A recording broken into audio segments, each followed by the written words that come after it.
জলপাইগুড়ি জেলার লোকসভা নির্বাচনে তৃণমূল কংগ্রেস প্রার্থী নির্মল চন্দ্র রায়ের সমর্থনে ডাবগ্রাম ফুলবাড়ি বিধানসভার জাবড়াভিটা এলাকায় ভোট প্রচারে এসেছেন মুখ্যমন্ত্রী মমতা বন্দ্যোপাধ্যায়। কর্মী সমর্থকদের নিয়ে বার্তা দিলেন আগামী 19 তারিখ পর্যন্ত উত্তরবঙ্গেই থাকছেন তিনি। এদিনের জনসভায় বক্তব্য রাখতে গিয়ে এলাকার বিজেপি বিধায়ক ডক্টর জয়ন্ত রায়কে কটাক্ষ করেন মুখ্যমন্ত্রী। এই কোলাহলে কিছু আরজি রাখা যাক, তাহলে স্বপ্ন নিয়ে কথা বলা যাক। ভাই আমার তো একটাই স্বপ্ন আছে, ঘর তবে আমারও হবে। মাত্র 10 লাখ টাকায় বসবে আপনার সংসার। এসপিএম উপহার। এসপিএম উপহার, পৃথিবীর ওপর নিজের জগৎ। 543টা পার্লামেন্টের ইলেকশন সারা ভারতবর্ষে, বলছেন ইসকা বার 400 পার। আমি বলি আগে 200 তো পার করুন, তারপরে সাঁতার কাটবেন। সাঁতার কাটার জন্য অনেক গ্রামের পুকুর ডোবা আছে, না পেলে ব্যবস্থা করে দেবো। আমি ঈদের মিটিং করে আমি চালসায় ফিরছি।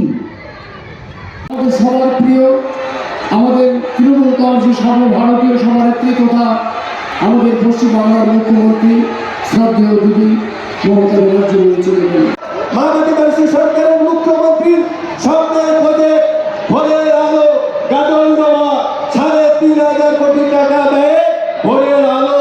গামছাও থাকতো, মাদলও থাকতো, সংখ্যালঘুদের দোয়াও থাকতো, রাজবংশীও থাকতো, কামতাপুরিয়াও থাকতো, কুচ সম্প্রদায়ের মানুষরাও থাকতো, ভুজ সম্প্রদায়ের মানুষরাও থাকতো, হিন্দুরাও থাকতো, মুসলমানরাও থাকতো, পাহাড়িরাও থাকতো, সংখ্যালঘুরাও থাকতো, সবাই থাকতো, সবাই থাকবে।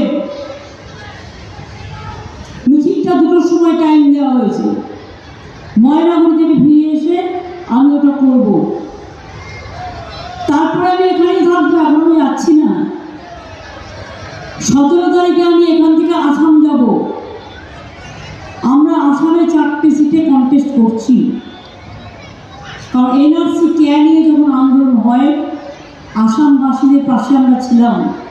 অনেক মানুষ মারা গিয়েছিল এবং আসামে কোনো দাঙ্গা হলে আমরা জলপাইগুড়ি আলিপুরদুয়ার করে করে তাদের স্থান দিই।